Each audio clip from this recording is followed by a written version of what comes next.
Hello dear students. तो चलिए हम चैप्टर नंबर 3 की आज रिवीजन करते हैं इलेक्ट्रोकेमिस्ट्री की। स्टूडेंट्स, ये सारे हैंड रिटन नोट्स हैं जो आपको हेल्प करेंगे आपके नोट्स बनाने में, और इसमें मैंने जितने भी इम्पॉर्टेंट न्यूमेरिकल्स हैं वो सारे ऐड कर दिए हैं, प्लस जो भी सारे इम्पॉर्टेंट कॉन्सेप्ट है वो भी इसमें लिखे हुए हैं। तो you can rely on these important notes and make sure कि आप इनको अपनी कॉपी में ज़रूर नोट करें, ताकि लास्ट मिनट रिवीजन में आपको बोर्ड्स में ये बहुत हेल्प करेंगे। तो चलिए स्टार्ट करते हैं। देखिए, पहला जो इसके अंदर फॉर्मूला है, अगर आपको किन्हीं भी दो सेल का स्टैंडर्ड सेल पोटेंशियल कैलकुलेट करना है तो क्या आप कैसे कैलकुलेट करेंगे? E naught cell is equals to E naught cathode minus E naught anode. आप ऐसे याद कर सकते हैं, सी ए चार्टर्ड अकाउंटेंट सी ए होता है तो E naught cathode minus E naught anode करके, और ये आपको क्वेश्चंस में दे रखा होता है कैथोड और एनोड का। ये बड़े जो न्यूमेरिकल्स होते हैं लाइक नर्न्स्ट इक्वेशन, जो आगे सॉल्व करने में काम आएगा। तो चलिए अब देखते हैं नर्न्स्ट इक्वेशन क्या है। This is a equation where you are given E M N plus two M E naught M N plus two M minus 0.0591 upon N log to the base 10 1 upon M N plus aqueous form है। Students, इसकी एक पूरी derivation होती है, वो हमें नहीं, हमें बस इसका ये जो रिजल्ट है वो याद रखना है। अगर मान लीजिए कोई भी एक इक्वेशन है जिसके अंदर एम एक मेटल है, ठीक है, और वो अपनी क्या है, आयोनिक फॉर्म है, इसके ऊपर क्या है, चार्ज है एन प्लस, तो ये क्या बन रहा है, सॉलिड फॉर्म में जा रहा है। मतलब इसका ये जो एन जो चार्ज है ये इलेक्ट्रॉन गेन कर रहा है और इस चार्ज को नलीफाई कर रहा है, ठीक है। इसका मतलब इसका क्या हो रहा है, रिडक्शन। रिडक्शन मैंने कैसे बोला कि इसका रिडक्शन हो रहा है? Reduction is what, gain of electron. आप ऐसे याद रखना, ऑयल और रिग, इसका मतलब क्या है, oxidation is loss of electron and reduction is gain of electron. तो यहाँ पे आईयूपैक ने खुद बोला है कि जब भी आप ई या ई नॉट लोगे तो ये क्या होगा, स्टैंडर्ड रिडक्शन पोटेंशियल होगा, ये एसआरपी होगा कन्वेंशनली, ठीक है। तो इसी वजह से हमने यहाँ पे एसआरपी लिया। और ये ई क्या है, electrode potential of metal M, इस मेटल एम का इलेक्ट्रोड पोटेंशियल है, और एम एन ई नॉट जो है ये क्या है, standard electrode potential of metal M. अब दोनों में डिफरेंस क्या है कि जो ई नॉट की वैल्यू है, आप इलेक्ट्रोकेमिकल जो सीरीज़ होती है उसमें से आप इसकी जो वैल्यू है वो चेक कर सकते हैं, ठीक है। तो E is equals to E naught minus 0.0591 upon N log to the base 10। अब यहाँ पे ये 1 क्यों रखा है, क्योंकि ऊपर हमेशा प्रोडक्ट की कॉन्सेंट्रेशन लेते हैं, नीचे हमेशा रिएक्टेंट्स की लेते हैं। प्रोडक्ट में यहाँ पे क्या है, सॉलिड, जिस पे कोई चार्ज नहीं होता उनको हमें सॉलिड में लेना होता है, और एक्टिव मास जो होता है किसी भी सॉलिड का, एक्टिव मास वो हमेशा कितना रखना चाहिए, 1 रखना चाहिए, इसलिए हमने 1 यूनिट रखा है। और अपॉन में क्या रखा है, मेटल जो है अपनी आयोनिक फॉर्म में उसको आपको एक्वस देना होता है, उसका कंसंट्रेशन रखनी है, ठीक है। इसको आप सॉल्व करने हैं, ये बहुत इंपॉर्टेंट एक क्या है, इक्वेशन है आपकी बोर्ड्स के लिए, ठीक है। तो चलिए स्टूडेंट्स आगे चलते हैं। Relationship between standard cell potential means E naught cell और Gibbs free energy delta G naught, इसके बिटवीन। तो ये वाला फॉर्मूला क्या होता है, delta G is equals to minus N F E naught cell. यहाँ पे एफ क्या है, फेराडेज कॉन्स्टेंट, और ई नॉट क्या है, ई नॉट सेल क्या है, स्टैंडर्ड सेल पोटेंशियल, और एन क्या है, नंबर ऑफ इलेक्ट्रॉन ट्रांसफर। जो भी आपको एक इक्वेशन दे रखी है उसमें से आपको क्या कैलकुलेट करना है, number of electron transfer calculate करना है। ई नॉट सेल आपको दे रखा होगा अगर क्वेश्चन में, एफ फेराडेज कांस्टेंट और डेल्टा जी की वैल्यू आप कैलकुलेट कर पाओगे। एंड स्टूडेंट्स, आप एक बात याद रखना, यहाँ पे जो डेल्टा जी है इसकी दो वैल्यू आ सकती है, एक तो नेगेटिव और एक पॉजिटिव। अगर डेल्टा जी की वैल्यू नेगेटिव है तो इसका मतलब जो रिएक्शन है वो हमारी कैसी है, स्पॉन्टेनियस रिएक्शन है, मतलब वो रिएक्शन खुद हो जाएगी, उसमें प्रोडक्ट बन जाएगा, और it can be exothermic. But if the reaction is positive so means ये खुद से नहीं होगी, ये आपको परफॉर्म करवानी पड़ेगी। ऐसे रिएक्शन क्या होती है, नॉन स्पॉन्टेनियस, ओके। और अगर आपको मान लो डेल्टा जी नॉट की वैल्यू रिलेशन के सी के साथ चेक करना है, के सी क्या होता है, इक्विलिब्रियम कॉन्स्टेंट, इक्विलिब्रियम कांस्टेंट। तो इसमें ये फॉर्मूला आप याद रख सकते हैं, आपके बोर्ड्स में अगर हार्ड क्वेश्चन आएगा तो इससे भी बन सकता है, minus 2.303 RT log K C. Let's move to the next topic. अब क्वांटिटीज़ हमें वो चेक करनी है जो इलेक्ट्रिकल कंडक्शन को बताती है। तो सबसे पहले हम रेजिस्टेंस की बात करते हैं। रेजिस्टेंस क्या होता है, जब भी कोई इलेक्ट्रॉन्स फ्लो कर रहे होते हैं तो उनको जो चीज़ रोकती है means that is known as what, resistance. तो इसकी वैल्यू तो हम क्लास 10th से पढ़ते आ रहे हैं, R is equals to rho L upon A. इसकी एसआई यूनिट होती है ohm, and this is the dimensional analysis of this resistance. So after that conductance. Conductance क्या होता है, रेजिस्टेंस तो क्या है, वो क्वांटिटी जो फ्लो ऑफ इलेक्ट्रॉन्स को ये रोकती है, और कंडक्टेंस क्या है, उनको अलाउ करेगी मूव करने के लिए। तो ये क्या होगी, इन्वर्स ऑफ रेजिस्टेंस। इसकी जो एसआई यूनिट है वो भी क्या हो जाएगी, रेजिस्टेंस की इन्वर्स। ओम इनवर्स को ही हम मो बोलते हैं या फिर साइमन भी बोलते हैं, कैपिटल एस भी। रेजिस्टिविटी क्या होती है, R is equals to rho L upon A. इस फॉर्मूले में आर रेजिस्टेंस है, L is the length of the electrode and A is the area of cross section of the electrode. A क्या है, जो हाँ आपने इलेक्ट्रोड यूज़ करी है ना उसका एरिया ऑफ क्रॉस सेक्शन, और एल क्या है, उसी इलेक्ट्रोड की लेंथ। तो यहाँ पे रो रेजिस्टिविटी आ जाएगी, इसकी ऐसा यूनिट क्या हो जाती है, ohm metre. Then comes the conductivity, जिसको आप कप्पा से डिनोट करते हो के, जो कि किसकी इन्वर्स होती है, रेजिस्टिविटी की ही इन्वर्स होती है। तो इसकी क्या फॉर्मूला हो जाएगा, K is equals to L upon A, ohm inverse, metre inverse, या फिर मो और मीटर इनवर्स। फिर आता है सेल कांस्टेंट, ये बहुत इंपॉर्टेंट है। सेल कांस्टेंट को हम जी स्टार से मेंशन करते हैं। G star is equals to L upon A which is metre inverse और centimetre inverse, it can be anything जो आपको यूनिट क्वेश्चन में दे रखी है। इसके बाद स्टूडेंट्स हमें रिलेशन चेक करना है कप्पा का जी स्टार और आर रेजिस्टेंस के साथ। So the conductivity is equals to G star upon R, और जी स्टार जो कि सेल कांस्टेंट है वो क्या आ जाएगा, kappa into R. This is very important, ये फॉर्मूला आप याद रखना, इससे क्वेश्चन आ सकते हैं।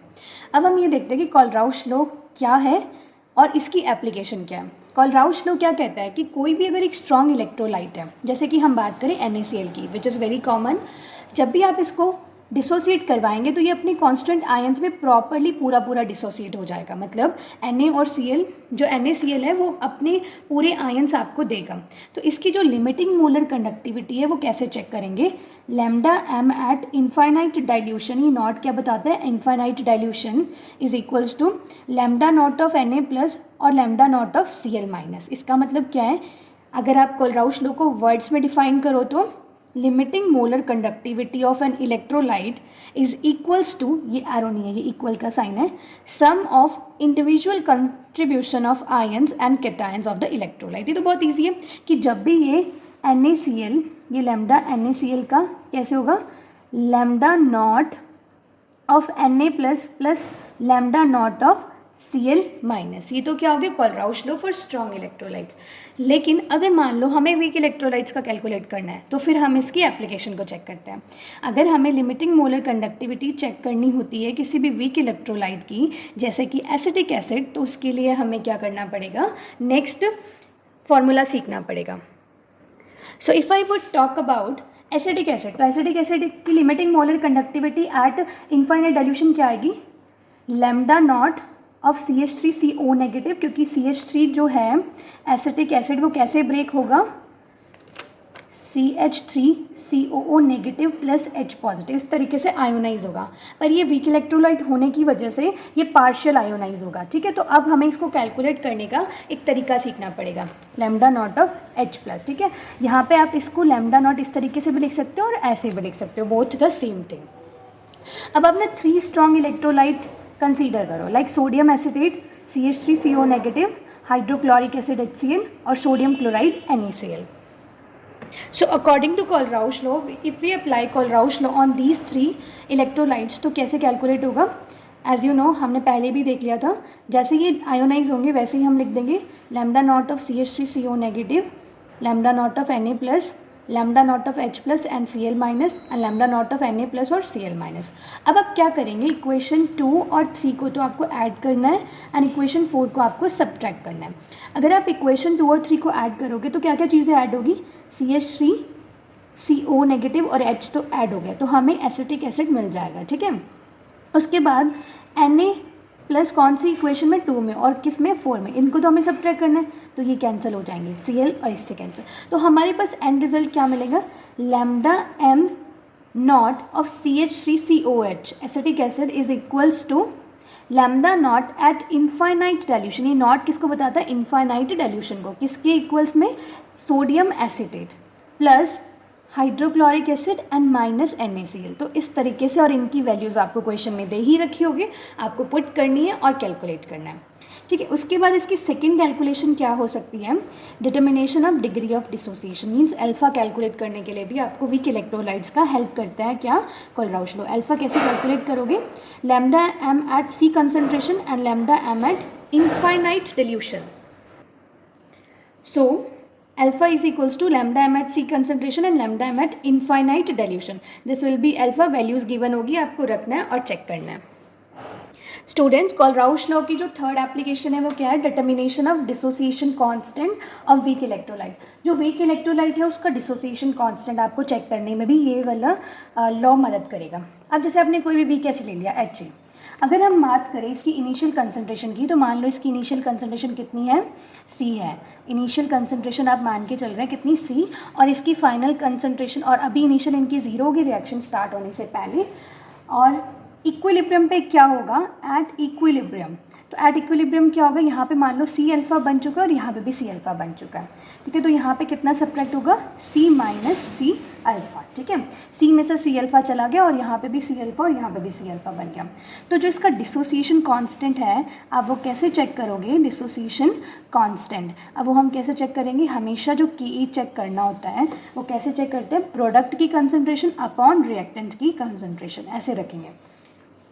प्रोडक्ट में क्या है हमारे पास HA, हमेशा कंसंट्रेशन को ब्रैकेट्स में लिखते हैं, और H की और A की कंसंट्रेशन अपॉन HA की कंसंट्रेशन। बस जो वैल्यूज़ है वो सिंपल मैथ्स की तरह आप पुट कर दो, क्या होगी, C alpha upon C minus C alpha, ठीक है। तो अब आप जब मल्टीप्लाई करेंगे तो न्यूमरेटर में C square alpha square upon C minus C alpha, यहाँ से क्या कॉमन ले सकते हो आप, C कॉमन ले सकते हो। तो C 1 माइनस अल्फ़ा, C से C cancel out, you get C alpha square upon 1 minus alpha. So this is the value of Ka, ठीक है। छोटी सी डेरिवेशन थी, मैंने करके दिखा दी आपको। This is not so important the calculation, मतलब इसकी जो एंड रिजल्ट है ये आप याद रखना।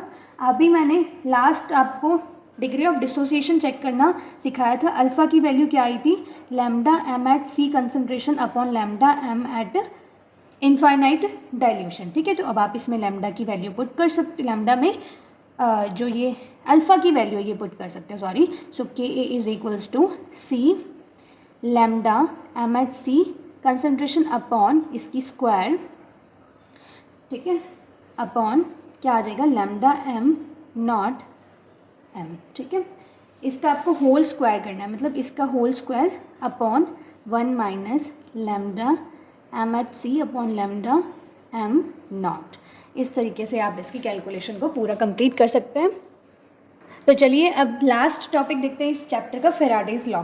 देखिए स्टूडेंट, फेराडे लॉ बहुत ज़्यादा ज़रूरी है, तो इसको कर लेना आप। इसमें 2 लॉ है जो आपको पढ़ने हैं। पहला क्या है, the amount of chemical reaction which occur at any electrode. 2 electrode होगी या 3 इलेक्ट्रोड, जितनी भी होंगी, जितनी भी इलेक्ट्रोड है आपके रिएक्शन में, तो जो उस पर केमिकल रिएक्शन होगी during electrolysis by a current is proportional to the quantity of electricity passed through the electrolyte। क्या कह रहे हैं कि जितने भी उस इलेक्ट्रोड पे मास इकट्ठा होगा, mass of the substance deposit होगा, तो m क्या है, mass of substance deposited at electrode, वो किसके प्रोपोर्शनल होगा, Q के। Q क्या है, Q इज़ चार्ज पास, जितना भी चार्ज उस इलेक्ट्रोड के थ्रू पास हो रहा है, ठीक है। सो m इज़, वैसे प्रोपोर्शनलिटी साइन हटाया, ये Z लगा दिया। Z यहाँ पे क्या है, इलेक्ट्रोकेमिकल इक्विवेलेंस, इक्विवेलेंस है ये, ठीक है, इक्विवेलेंट। और ये हर एक पर्टिकुलर जो एलिमेंट है उसके लिए कांस्टेंट रहेगा। Q की वैल्यू क्या आती है, Q जो चार्ज पास होगा उसकी वैल्यू क्या होती है, I इंटू टी। तो आप इसको रिप्लेस कर सकते हो, M is equals to Z I into T. ये इस फॉर्म में भी आ सकता है और इस फॉर्म में भी। अगर इजी न्यूमेरिकल बनेंगे इस चैप्टर पे तो फेराडे लॉ में से पूछे जा सकते हैं, नो डाउट, कोई दिक्कत नहीं है। आई क्या है, करंट, और टी हमेशा आपको सेकेंड्स में लेना है, ठीक है। फेराडे की जो 1 फेराडे की वैल्यू होती है वो 96500 कूलॉम्ब होती है। याद कर लेना, कमिट्स टू मेमोरी कर लेना, बहुत इंपॉर्टेंट है, ठीक है। अब ये Z की बात आई, Z होता है इलेक्ट्रोकेमिकल इक्विवेलेंट, और मैंने बोला कि ये हर एक एलिमेंट के लिए पर्टिकुलरली फिक्स होता है। तो अगर मैं आपसे बोलूँ कि सोडियम का बताओ क्या आएगा, तो आपको क्या करना है, Z कैलकुलेट करने के लिए इसका एटॉमिक वेट ध्यान में रख लेना आप, और अपॉन में उसकी वैलेंसी से डिवाइड कर देना। तो क्या होता है सोडियम की एटॉमिक वेट, यस 23 और वैलेंसी 1, तो Z की वैल्यू क्या आ जाएगी 23। अगर मैं आपसे पूछूं कैल्शियम का Z कितना निकालेंगे आप, तो Z is equals to calcium का कितना होता है एटॉमिक वेट 40 एंड इसकी वैलेंसी 2, तो that comes out to be 20, ठीक है। तो हर एक एलिमेंट का इस तरीके से निकालोगे। नेक्स्ट जो इसका क्या है, फेराडेज का लॉ क्या है कि amount of different substance liberated by the same quantity of electricity passing through the electrolytic solution are proportional to their chemical equivalent weight. अब क्या है ये, इसको समझते हैं। मतलब कि आपने सीरीज़ के अंदर 3 डिफरेंट इलेक्ट्रोड्स लगा रखी है, ठीक है। इसमें एक में मोल्टन AlCl3 है, एक में मोल्टन CuCl, एक में मोल्टन ZnCl2।